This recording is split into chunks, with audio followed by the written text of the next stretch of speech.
साथियों, स्वागत है आप सभी का। आज हम प्रतिशत का तीसरा पार्ट लेकर आए हैं और कुछ क्वेश्चन दिए हैं आपको, आप देख लीजिए। आज हम इन क्वेश्चनों को सीखेंगे। ये क्वेश्चन आपको दिए हैं आज। आप इन क्वेश्चनों को खुद से एक बार ट्राई करने की कोशिश कीजिएगा। वीडियो आप रोक लीजिएगा क्योंकि आगे तो मैं बताने वाला हूँ आपको, परंतु एक बार आप खुद से ट्राई कीजिएगा, ठीक है।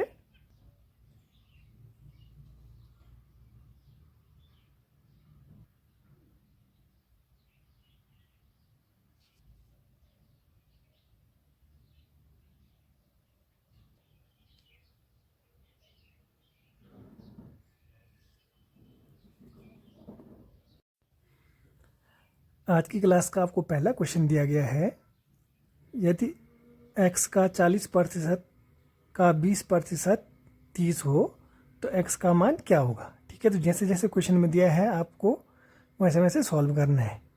देखो x का 40%, तो x गुणा गया 40% माने 40/100। ठीक है, फिर 40% का माने गुणा, फिर 20% माने 20/100। ये किसके बराबर बोल रहा है? ये है 30 के बराबर। तो आपको x का मान निकालना है, तो आप इसको काट दो। देखो 1 2 जीरो से 2 जीरो काट दो। ठीक है, अब 100 को काट दो आप 2 से, तो 2 से कम 2, 2 50 की 100, फिर 2 से काट दीजिए। 2 दूनी 4, 2 25 की 50। ठीक है, फिर इस 2 से आप बराबर के बाद इसको भी काट सकते हैं। ठीक है, चलो यहाँ पे अगर नहीं भी काट रहे हैं तो आगे कर लीजिए। ये है 2x, ये 2x के साथ multiply is equal to 25 × 30, cross multiply कर दिया आपने इसको इधर। ठीक है, अब 2 से काट दीजिए बराबर के बाद, क्योंकि इसने अपॉन में जाना था। x इज इक्वल टू 25 गुणे के 30/2 हो जाएगा, तो हम इसको सीधे काट सकते हैं यहाँ पे। तो 2 15 की 30, x इज इक्वल टू 25 गुणा गया 15, तो 25 गुणा गया 15 कितना होगा? 25 पंजे 125 का 5 बचा 12, 25 कम 25 और 12 37, यानी 375 आपका x का मान आ गया। ठीक है, दूसरा क्वेश्चन आपको दिया गया है, 3 घंटे एक दिन का कितने प्रतिशत है? ठीक है, 3 घंटे एक दिन का कितने प्रतिशत है? इसको समझने से पहले आपको ये जानिए, किसी एग्ज़ाम में कोई 600 नंबर का एग्ज़ाम है और किसी छात्र के उसमें 360 नंबर आते हैं, तो 360 600 का कितना प्रतिशत है? 2 जीरो से 2 जीरो कैंसिल, 6 जगह 36, यानी 60% है। जब आप अपने हाई स्कूल का परसेंटेज निकालते होंगे तो ऐसे ही निकालते होंगे। ठीक है, हाई स्कूल का, इंटर का, ग्रेजुएशन का, जिस भी क्लास को आपने पास किया है, तो क्या होता है 360 अगर उसके नंबर आए हैं तो 360 600 का कितना प्रतिशत है? तो 60% है। तो ऐसे ही बोल रहा है, 3 घंटे एक दिन का कितने प्रतिशत है? 3 घंटे एक दिन का, एक दिन में कितने घंटे होते हैं? 24 × 100, ऐसे तो करते थे। तो काट दीजिए इसको, 3 8 24, 8 का भाग 100 में, 8 एकम 8, 2 20, 8 दूना 16, 4 8 5 40, यानी 12.5%। कैलकुलेशन तो आई होप आपको कैलकुलेशन करनी आती होगी। ठीक है, अब आपको तीसरा क्वेश्चन दिया गया है, यदि 1400 का x% 119 है तो x का मान क्या होगा? ठीक है, देखो जैसे जैसे क्वेश्चन में दिया है 1400 का माने गुणा x% यानी x/100, ये किसके बराबर है? 119 के बराबर है। तो आपको x की वैल्यू निकालनी है। ठीक है, तो आप क्या करिए, 2 जीरो से आप 2 जीरो काट दीजिए। ठीक है, तो ये हो जाएगा 14x इज इक्वल टू 119। ये किसी से कर सकता है बराबर के बाद? चलो यहाँ पे देखते हैं, x इज इक्वल टू 119/14, 7 से कट जाएगा। 7 एकम 7, 4 49, 7 7 49, 7 दूना 14। काटते वक्त ये ध्यान देना है कि जिस संख्या से आप ऊपर काट रहे हैं उसी से नीचे काटेंगे, ठीक है। तो 7 से आपने ऊपर काटा और 7 से ही नीचे काटा, आप 2 से भाग दे दीजिए। 2 अट्ठे 16, 1 बचा 10, 2 पंजे 10, यानी 8.5 आपका आंसर आ गया, ठीक है। आई होप ये आपको क्लियर हो गया होगा, ठीक है। अब आपको चौथा क्वेश्चन दिया है 2/3 1/3 का कितने प्रतिशत है, ठीक है। 2/3 1/3 का कितना प्रतिशत है, यानी आप कैसे लिख सकते हैं 2/3 1/3 का कितना प्रतिशत है, ऐसे तो लिखेंगे। जैसे इससे पहले आपने क्वेश्चन किया था कि जैसे मैंने आपको उदाहरण के लिए बताया था कि 360 600 का कितना प्रतिशत है, ऐसे तो करते थे। देखो किसी विद्यार्थी के 360 अंक आए 600 में से, तो हम क्या बोलेंगे 360 600 का कितना प्रतिशत है, तो ये 60% आया। तो ऐसे ही बोल रहा है 2/3 1/3 का कितना प्रतिशत है, ठीक है। तो अब आगे इसको आप सॉल्व कर दो, ये हो जाएगा 2/3 को आप ऐसे ही लिख दो, तो ये हो जाएगा 3/1, ये ऊपर चला जाएगा इंटू 100, ठीक है। 3 से 3 कट जाएगा, 100 दूनी 200, 200% है। आपको पांचवा क्वेश्चन दिया है चीनी के मूल्य में 20% वृद्धि हो जाने पर उसकी खपत में कितने प्रतिशत कमी करनी चाहिए कि खर्च अपरिवर्तित रहे, ठीक है। देखो पहले चीनी का मूल्य क्या होगा, अपने आप में कितना भी हो सकता है, तो आप उसको 100% मानेंगे, 100 मानेंगे, ठीक है। 20% वृद्धि हो जाने पर, पहले 100 था अब हो गया 120, ठीक है। तो कितना बढ़ा, 100 से 120 हुआ, तो यानी 20 बढ़ा, 100 से 120 होने में 20 बढ़ गया, ठीक है। अब वो बोल रहा है कितने प्रतिशत कमी करनी चाहिए कि खर्च अपरिवर्तित रहे, ठीक है। तो यहाँ पे बच्चों को कन्फ्यूजन होता है, बच्चे 20 वाला ऑप्शन करके आ जाते हैं, ठीक है, क्योंकि 20 कम हुआ है। पहले 100 से 20 बढ़ा तो 120 हुआ, अब उसने बोल दिया कि क्या अपरिवर्तित करने के लिए हम 20 कम कर देंगे तो फिर 100 हो जाएगा, कि 20 कम करेंगे तो, परंतु ये गलत हो जाएगा, आपको ऐसे नहीं करना, ठीक है। क्या करना है, 20 क्या हुआ है, 20 बड़ा है, ठीक है। किस में बड़ा है 20, अभी जब भी आपको क्वेश्चन में देगा कितने प्रतिशत कमी, ये मैं आपको पहले दूसरे वीडियो में भी बताया है मैंने आपको, जहाँ पे कमी पूछता है तो इन दोनों वैल्यू में से बड़ी वैल्यू आप नीचे रखेंगे, ठीक है, क्योंकि कम आपको इसमें से करना है। तो 20/120 गुणा गया 100, ठीक है। अब आप काट दीजिए, जिस जीरो से ये जीरो कट जाएगा, 2 से काट दीजिए, 2 एकम 2, 2 छक्के 12, यानी 100/6। तो 100/6 यानी आप फिर 2 से काट दो, 2 50 की 100, 2 3 6। कुछ बच्चे बोल रहे थे कि काटने में प्रॉब्लम होती है, तो आपको ऐसी संख्या ढूंढनी है जिससे आप ऊपर भी काट सको और नीचे भी काट सको। अगर आपने 2 से ऊपर काटा है तो 2 से ही नीचे काटेंगे आप, ठीक है। देखो 2 50 की 100, तो 2 3 6, ठीक है। अब इसको आगे सॉल्व करिए, 3 का मल्टीप्लाई 50 के नज़दीक कितना होता है, 17 3 51 ज़्यादा हो गया, तो 16, 3 16 की 48 और 2 50, यानी 16 से ही 2/3% आपका आंसर आ गया, ठीक है। चलो आगे बढ़ते हैं।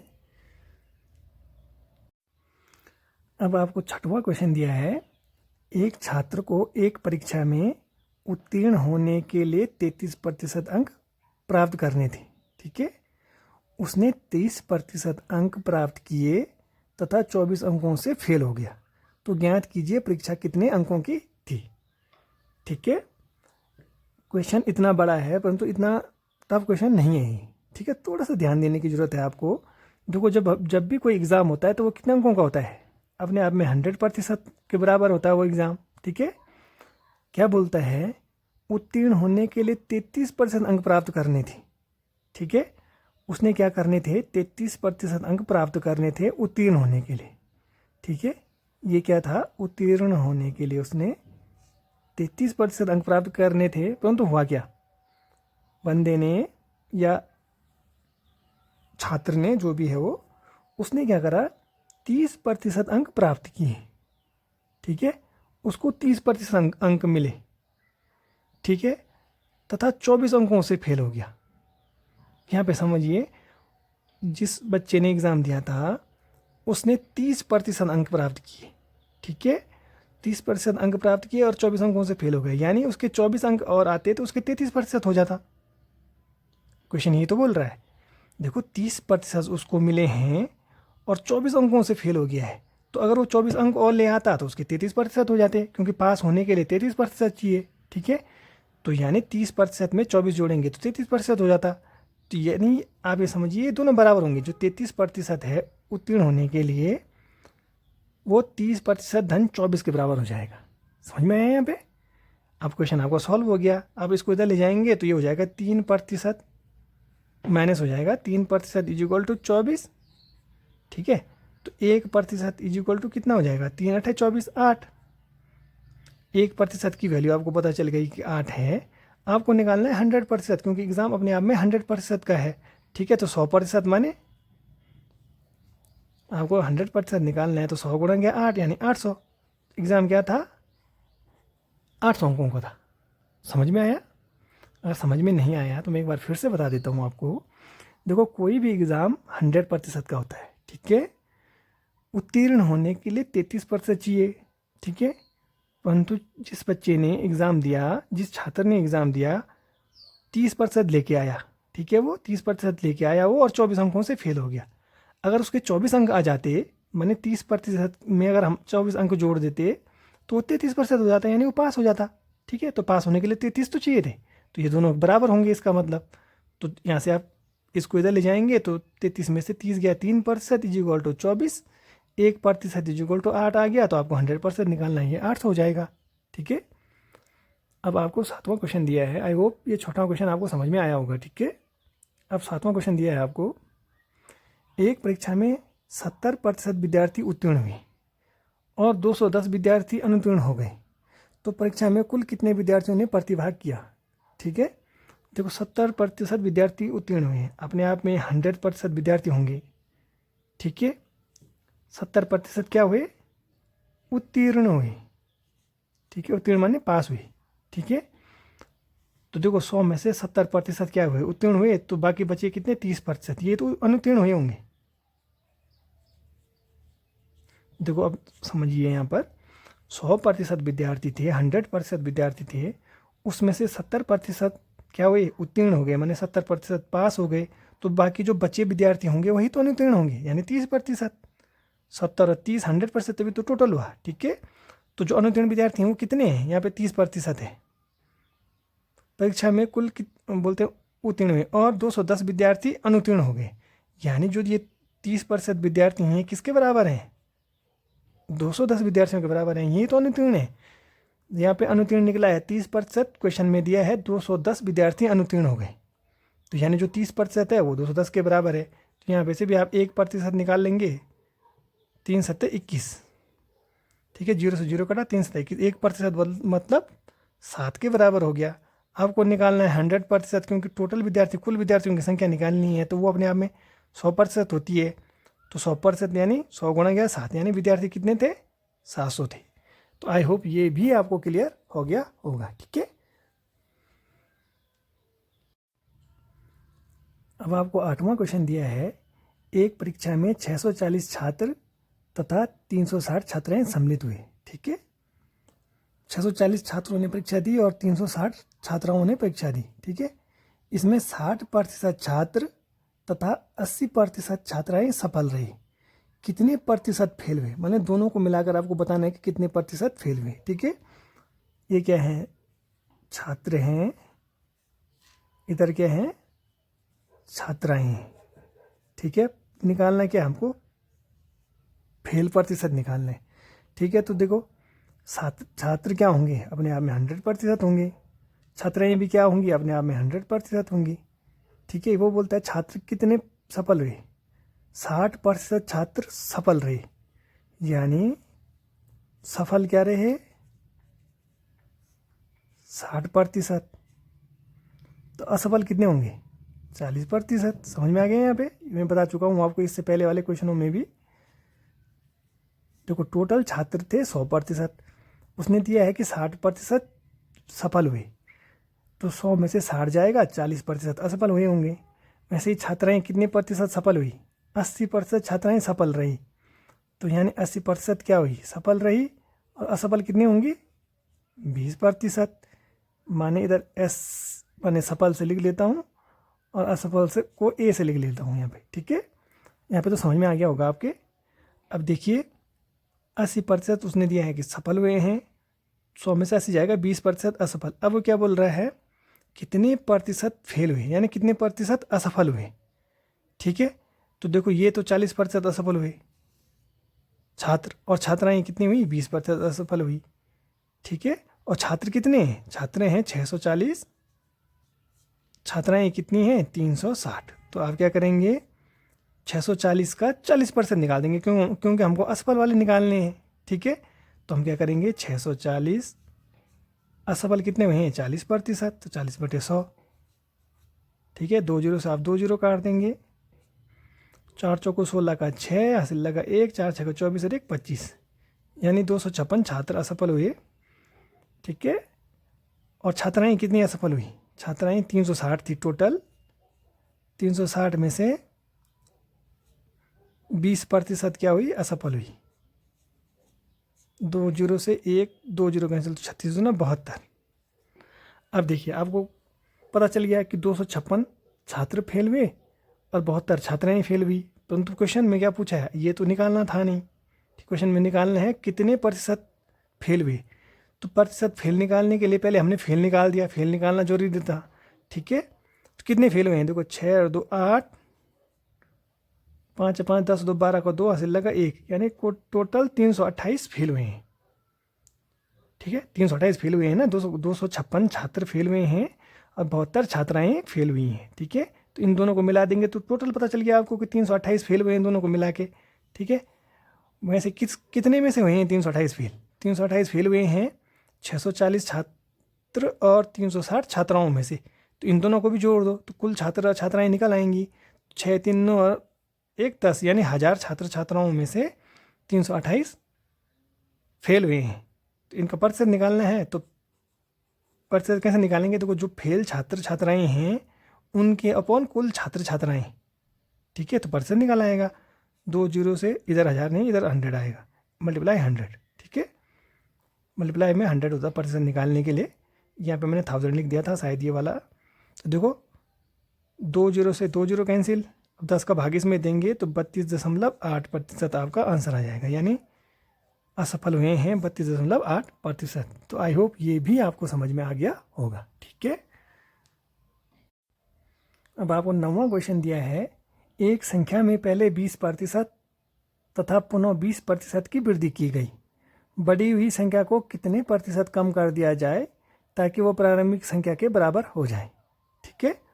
देखो क्या थी, पहले अगर संख्या अपने आप में 100% थी, ठीक है, 100 मानते हैं, क्या हुआ 20% की वृद्धि हुई तो 120 हो जाएगा, ठीक है। 100% से 20% की वृद्धि हो गई, पुनः 20% की वृद्धि की गई, तो आप ऐसा नहीं करेंगे कि इसमें 120 में 20 जोड़ दिया तो आपने 140 कर दिया, ठीक है।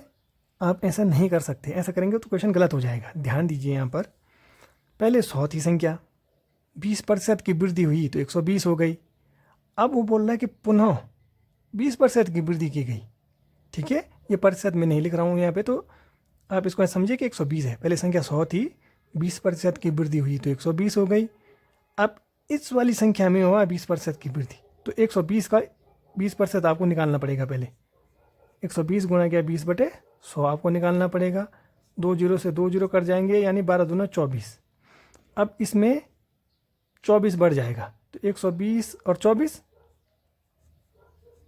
देखो 144 अंतर आया ना, चक्रवृद्धि ब्याज वाला में सीखा होगा आपने ऐसे।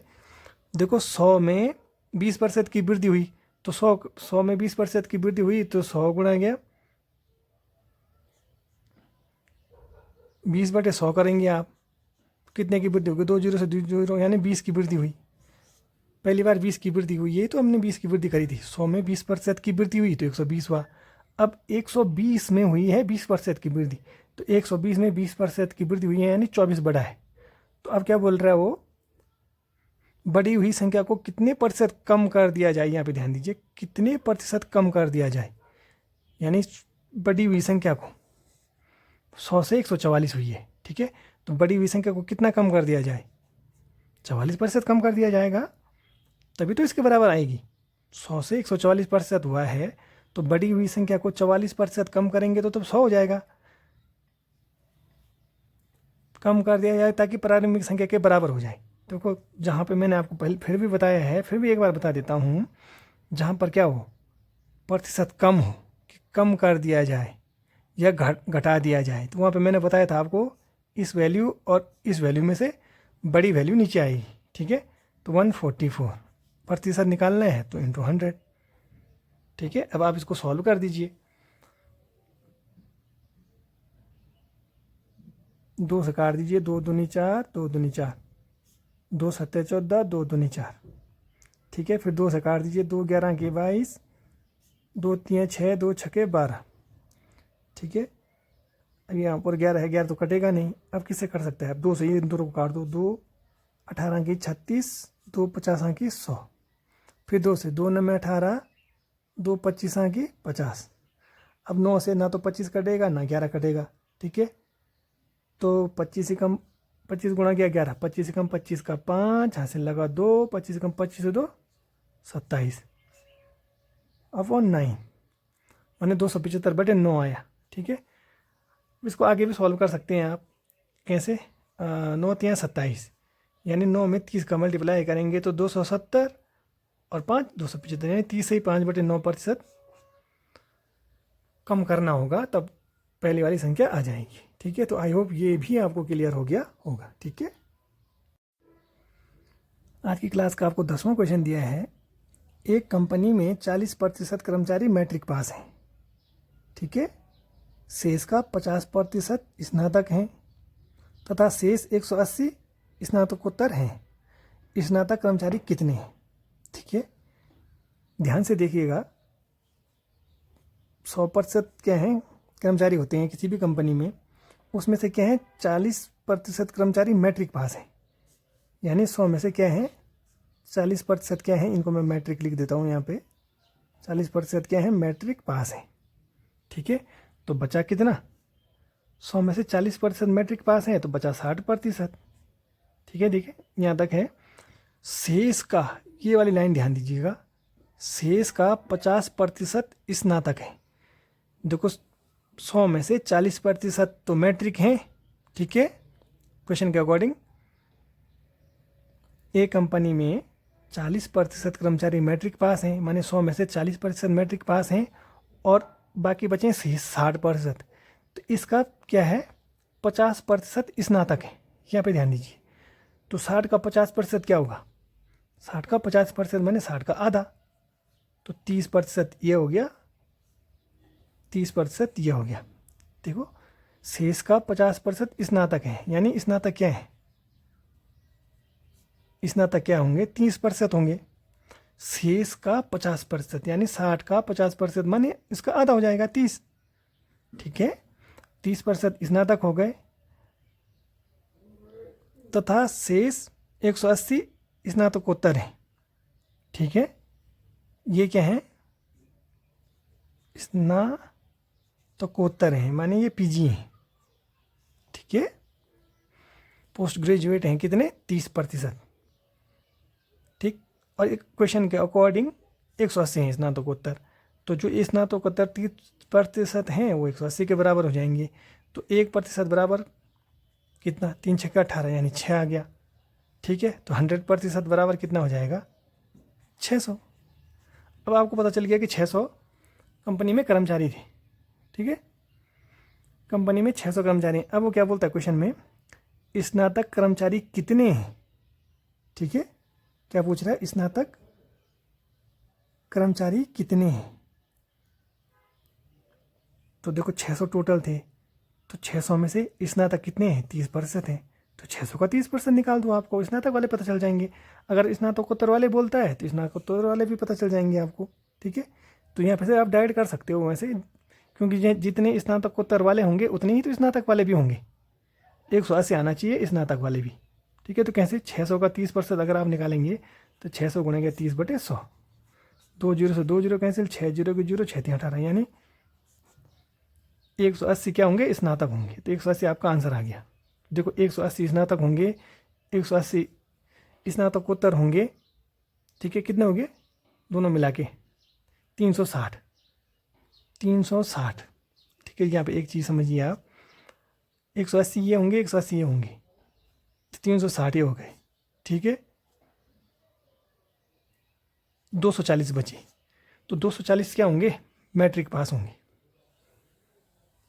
समझ में आ रहा है, 240 मैट्रिक पास कैसे होंगे। तो यानी आप ये ऐसा कर सकते हो, आप ये कर सकते हो कि 40% निकालना चाहिए। कैसे, टोटल थे 600, उसमें से 240 मैट्रिक पास है, गुना गया 100, 2 जीरो से 2 जीरो कैंसिल, 6 चौको 24, देखो 40% आए ना मैट्रिक पास। तो ये मैंने आपको समझाने के लिए किया है, ठीक है। वैसे इतना करने की जरूरत नहीं है, आप यहाँ पे आपका आंसर आ गया था, ठीक है। तो आई होप आज की क्लास आपको पसंद आई। क्लास पसंद आई तो चैनल को आप लाइक करें, शेयर करें, सब्सक्राइब करें। धन्यवाद।